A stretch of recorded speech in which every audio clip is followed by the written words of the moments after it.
quase acaba em morte.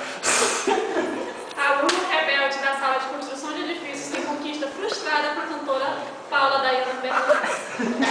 Professora de topografia cai em corredores locais.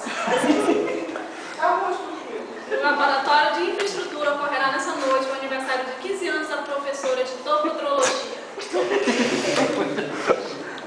Estamos agora nos nossos estúdios do IFMA com a dupla Paula Dayana e Karen Fernandes. Podem entrar.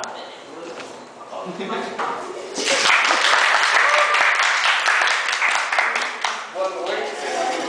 Boa noite. Podem sentar no nosso.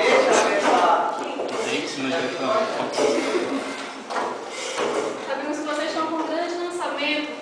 Qual a música que vocês prepararam para essa noite? Vou cantar uma que é sempre vivida, né? Uma das melhores da nossa música. Então, vamos escutar nossas cantoras, não? Peraí.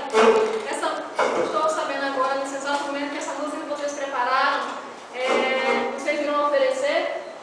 Sim, nós vamos oferecer para uma debutante que vem aqui na plateia. Queremos que ela se levante, por favor, venha aqui à frente para que nós venhamos oferecer essa música para ela.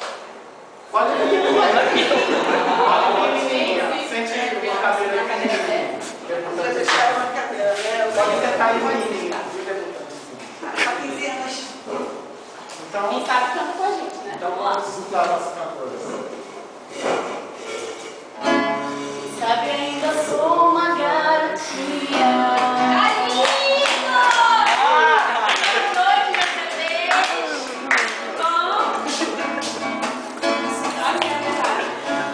Só dá com minhas meias sensações.